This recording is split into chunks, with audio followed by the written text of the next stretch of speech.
नमस्कार, आप देख रहे हैं इंडिया न्यूज उत्तर प्रदेश उत्तराखंड और मैं हूं आपके साथ आयुष चित्रांश। चलिए इस बुलेटिन की शुरुआत करेंगे। यूपी में कोरोना के मामले बढ़कर 12,088 हो गए हैं। इसमें आज 480 मामले नए शामिल हुए हैं। कोरोना पॉजिटिव में से 7,092 लोग ठीक होकर डिस्चार्ज भी हुए हैं, तो वहीं मरने वालों की संख्या 345 हो गई है। आपके सामने 6 अलग अलग जिलों की तस्वीरें हैं। पहली तस्वीर प्रयागराज की है, जहां पर आज कोरोना के 5 नए केस सामने आए। दूसरी तस्वीर वाराणसी की है, जहां पर 6 नए मामले सामने आए हैं। तीसरी तस्वीर लखनऊ की है, जहां पर 22 नए कोरोना के मामले मिले। चौथी तस्वीर बुलंदशहर की है, जहां पर 20 कोरोना के मरीज निकलकर सामने आ गए। पांचवी तस्वीर अलीगढ़ की है, जहां पर 7 नए कोरोना के केस सामने आए हैं। और छठी तस्वीर फर्रुखाबाद की है, यहां पर भी 7 नए कोरोना के मामले दर्ज किए गए।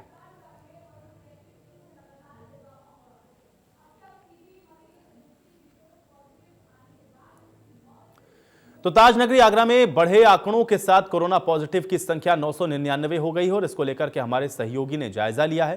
क्या कुछ देखने को मिला, आइए आपको भी दिखाते हैं।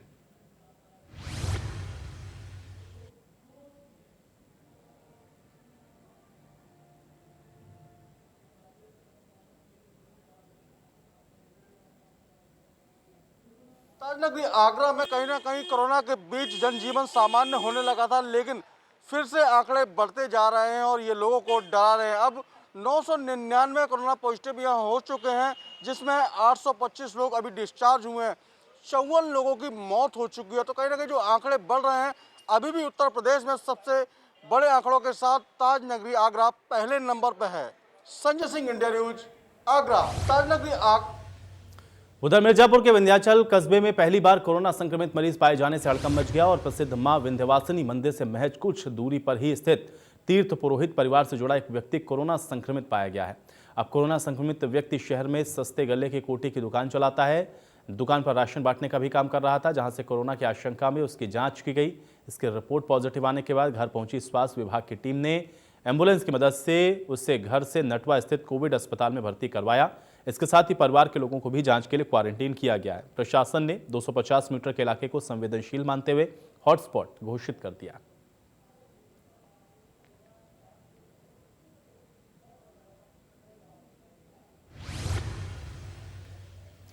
तो लखनऊ के बलराम अस्पताल में ट्रूनेट मशीन लगाई गई है और मशीन से 40 मिनट में कोरोना की रिपोर्ट मिल जाएगी। हमारे सहयोगी ने अस्पताल का जायजा लिया, क्या कुछ देखने को मिला, आइए आपको भी दिखाते हैं। लखनऊ के बलरामपुर अस्पताल में मौजूद हैं और बात आज की करें तो आज इसमें सबसे बड़ी राहत भरी बात यह है कि बलरामपुर अस्पताल पे वो मशीन आ चुकी है जो कि 40 मिनट में अब आखिरकार कोरोना की जांच कर देगी, बता देगी आखिरकार की कोरोना है या नहीं है।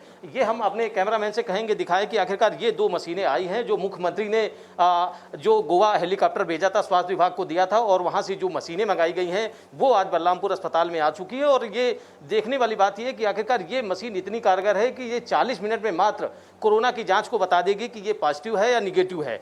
ये बड़ी बात है, चूंकि जिस प्रकार से उत्तर प्रदेश में भय का माहौल है, लोग कोरोना से डर रहे हैं, रोग लगातार जो मरीज मिल रहे हैं, संख्या बढ़ रही है, उसको देखते हुए कहीं न कहीं एक चिंता थी। और उसको चिंता को देखते हुए मुख्यमंत्री ने पहले भी कहा था कि आखिरकार उत्तर प्रदेश में हम कोरोना के लिए संसाधनों की कमी नहीं होने देंगे और वो आज साफ हो गया है। उत्तर प्रदेश के मुख्यमंत्री ने, योगी आदित्यनाथ ने वो मशीनें मंगा दी हैं जिससे समय तो बचेगा ही बचेगा, साथ में ये चीज़ें भी सामने आएंगी कि आखिरकार जो लोग कोरोना से जूझ रहे हैं और यदि उनकी पहले समय से जांच हो जाती है तो उनको तत्काल उपचार दिया जा सकता है, जिससे उत्तर प्रदेश में जो चिंता योगी आदित्यनाथ की है कि आखिरकार मृत्यु दर कम किया जाए, वही उन्होंने कई बार अधिकारियों से कहा है, प्रशासन से कहा है कि उत्तर प्रदेश में हम संसाधनों की कमी नहीं होने देंगे, लेकिन कोरोना की जंग में अहम भागीदारी निभाइए और बढ़ चढ़ के काम करिए, जिससे उत्तर प्रदेश में कोरोना के मरीज कम हो और मृत्यु कम हो। तो आज उत्तर प्रदेश के में लखनऊ में और लखनऊ में बलरामपुर अस्पताल में मशीनें आ चुकी हैं और अब ये मात्र 40 मिनट में ही कोरोना की जांच निगेटिव या पॉजिटिव बता देंगी।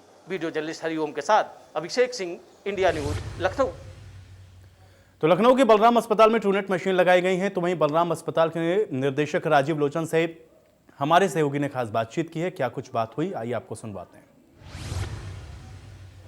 उत्तर प्रदेश के मुख्यमंत्री ने पहले भी कहा था और आज वो चीज़ें हकीकत हो रही हैं, सामने आ रही हैं कि मुख्यमंत्री ने कहा था कि आखिरकार आप कोरोना की जंग में लड़ते रहिए, हम संसाधनों की कमी नहीं होने देंगे।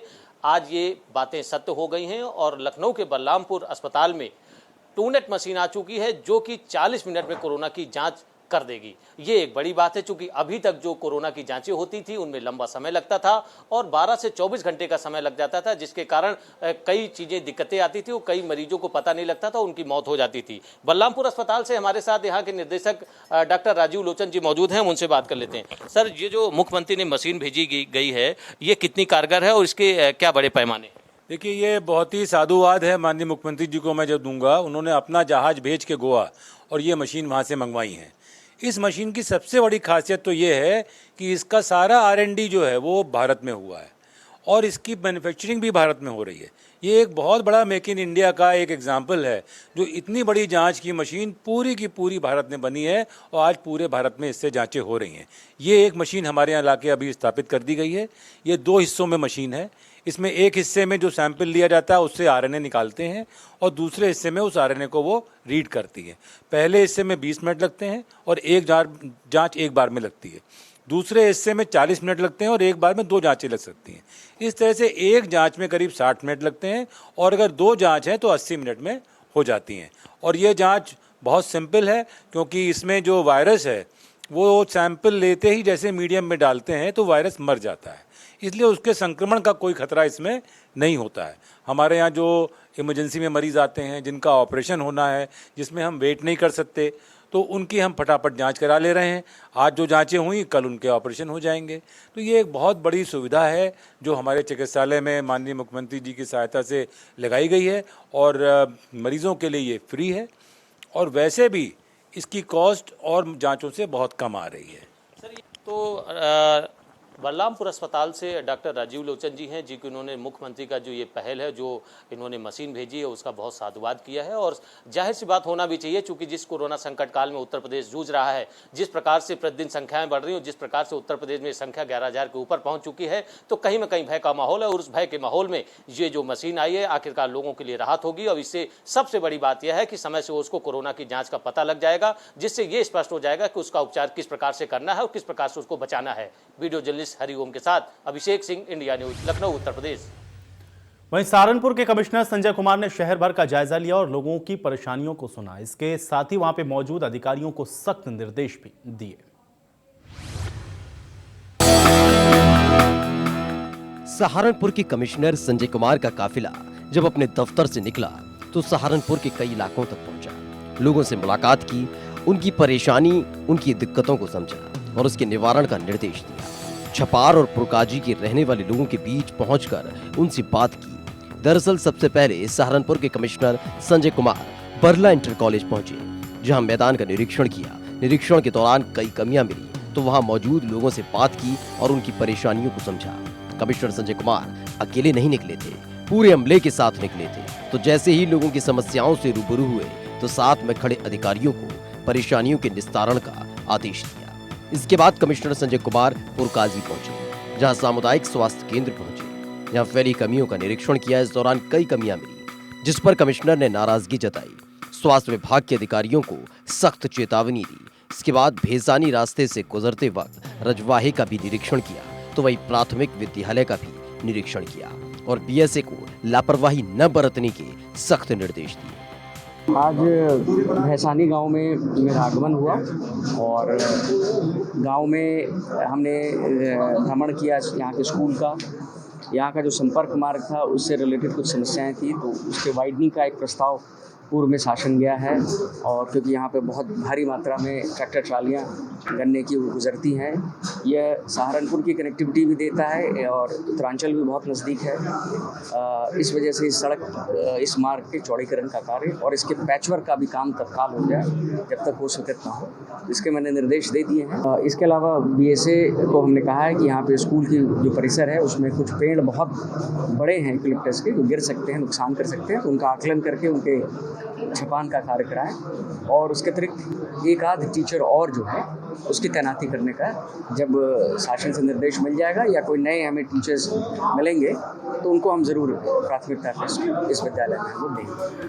कमिश्नर को अपने बीच पाकर सहारनपुर की जनता भी काफी खुश नजर आई। इस दौरान कमिश्नर संजय कुमार ने लगातार लोगों से जुड़ने, लोगों से बात करने और लोगों की दिक्कतों को सुलझाने का आदेश अधिकारियों को दिया।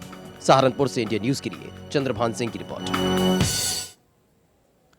तो श्रावस्ती में नौनिहालों की जिंदगी से खिलवाड़ किया जा रहा है। पूरे देश पे कोरोना की वजह से स्कूल खोलने पर पाबंदी है और अभी स्कूल खोलने को लेकर के कोई आदेश भी नहीं आए हैं, लेकिन श्रावस्ती में नासिरगंज इमलिया के प्राथमिक स्कूल को इससे कोई लेना देना नहीं है। उसने सरकार के आदेशों को हवा में उड़ा दिया है, बच्चों को स्कूल बुलाया और इस दौरान बिना मास्क के ही बच्चे स्कूल में रहे, लेकिन किसी को इससे कोई फर्क नहीं पड़ा। इसके साथ ही सोशल डिस्टेंसिंग की भी जमकर धज्जियां उड़ी। इस पूरे मामले पर शिक्षा विभाग भी मूकदर्शक बना हुआ है।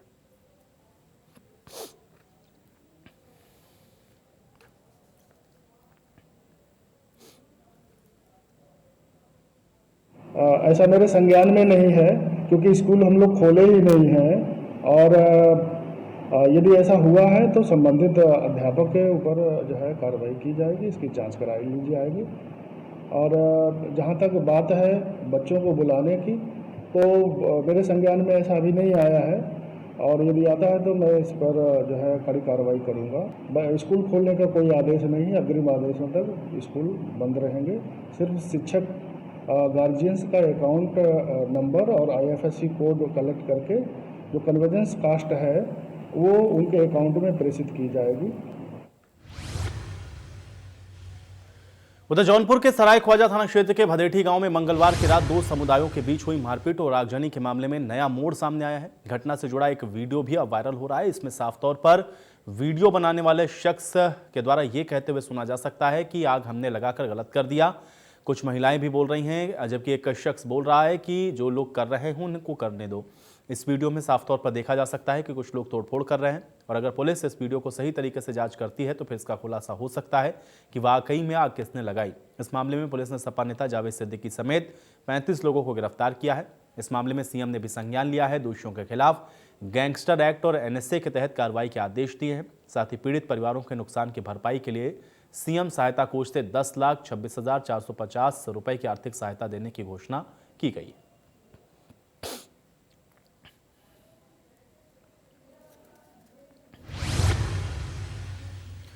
जौनपुर में भाजपा की SC/ST आयोग की सदस्य अनीता सिद्धार्थ ने भदेठी पीड़ितों से मुलाकात की और घटना में क्या कुछ हुआ इसको लेकर के हमारी सहयोगी ने SC/ST आयोग के सदस्य अनीता सिद्धार्थ से खास बातचीत की। उनका क्या कुछ कहना है, आइए आपको सुनवाते हैं। जौनपुर के सराय ख्वाजा थाना क्षेत्र के भदेठी गांव में मंगलवार को देर शाम जिस तरह से विवाद हुआ, आम तोड़ने को लेकर विवाद शुरू हुआ था, उसके बाद जिस तरह से दलित बस्ती में आग लगाई गई और उसमें जो आरोप लगा वो ये लगा कि मुस्लिम समुदाय के लोगों ने आग लगाई, जिसके बाद पुलिस ने जो है 37 लोगों को अरेस्ट किया है, जिसमें 2 सपा नेता है। एक सपा नेता जावेद सिद्दीकी हैं, जो कि सपा ने उनको यहाँ से अपना टिकट भी दिया था, लेकिन गठबंधन के बाद फिर उनका टिकट जो हटा दिया गया था। तो हमारे साथ बात करने के लिए इस समय बीजेपी की SC/ST आयोग की सदस्य हैं अनीता सिद्धार्थ, जो कि मौके पे गई हुई थी और पीड़ित परिवार से मुलाकात की थी। मैम, आप बताइए, आप मौके पे गई थी, क्या लगा आपको वहाँ पे? बहुत बुरी दशा थी। औरतों की प्रताड़ना जिस तरह से देखी जा रही थी, जिस तरह से वो दर्द अपना जाहिर कर रही थी, बहुत ही दर्दनाक था।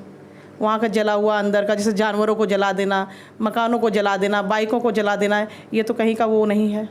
तो जैसे बताया जा रहा है कि सपा के नेता भी उसमें इन्वॉल्व थे, क्या लगता है आपको? आप पीड़ित से मिली होंगी, क्या बताएंगे? भाई, उन्होंने तो सीधा सीधा कहा विशेष समुदाय के लोगों ने।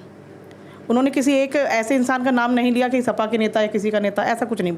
उन्होंने सीधे सीधे बोला है कि विशेष समुदाय के लोगों ने ये सब काम किया है। क्योंकि कुछ दिन पहले हम लोगों ने SC/ST आयोग में एक एप्लीकेशन डाला था, कुछ लोगों ने उन्हें परेशान किया था, तो उनके खिलाफ उन्होंने SC/ST का एप्लीकेशन डाला था।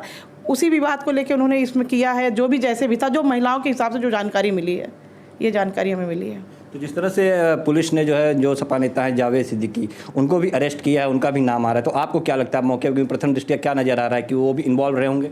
अब वहाँ के लोगों के मुताबिक उनका जो कहना है कि इसमें किसी ऐसे इंसान का हाथ है जो इस तरीके से हमारे साथ जो घटना हुई है बिना किसी सहयोग के नहीं हुई है। ये वहाँ के लोगों का जो कहना है। जी हाँ, तो इस मामले पे मुख्यमंत्री ने भी एक्शन लिया है, किस तरह का आदेश हुआ है, कुछ आपको जानकारी? हमारे मुख्यमंत्री जी ने पहले तो ये हो रहा था कि आवास जो देखा गया, जो जला हुआ है बहुत बुरी तरीके, जो 7 परिवार जो बुरी तरीके से जले हुए, उनके लिए आप योगी जी ने जो है, माननीय मुख्यमंत्री जी ने खुद संज्ञान में लिया और उन्होंने सीधे सीधे कहा कि मुख्यमंत्री आवास से जो भी उनको देना होगा वो हम देंगे।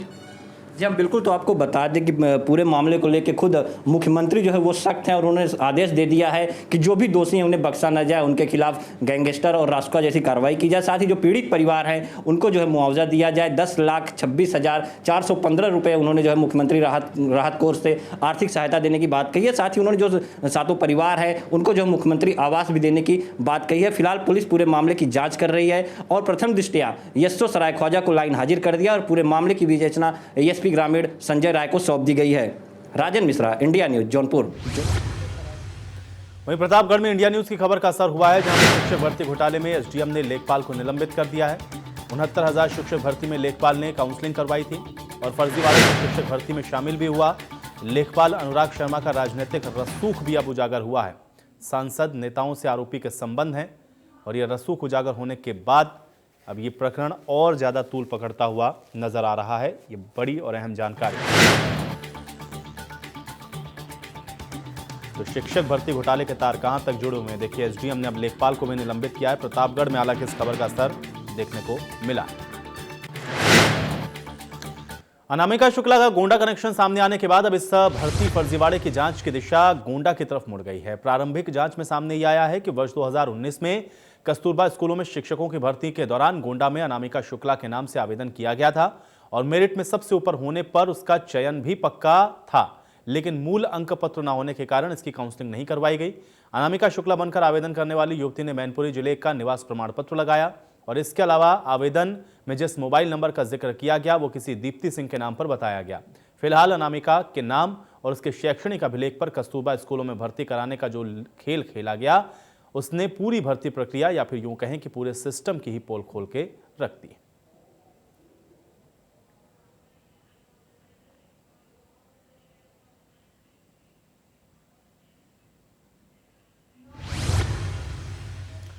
तो कासगंज में करीब एक पखवाड़े से पूरे सूबे में चर्चा का कारण बना हुआ है अनामिका शुक्ला और प्रकरण में फिर बड़ा खुलासा हुआ है। प्रशासन ने मुख्य आरोपी पुष्पेंद्र की तलाश में है, तो फिर वहीं उसका भाई जसवंत पुलिस के हत्थे चढ़ गया है।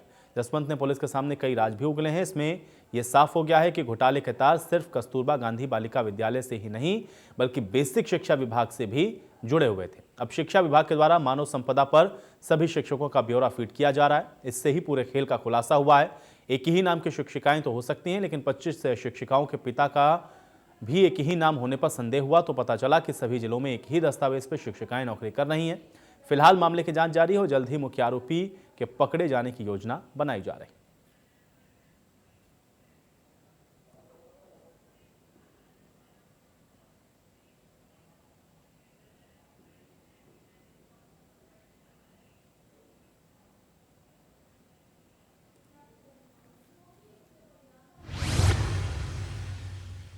और चलिए इसी के साथ रुकते हैं एक छोटे से ब्रेक के लिए।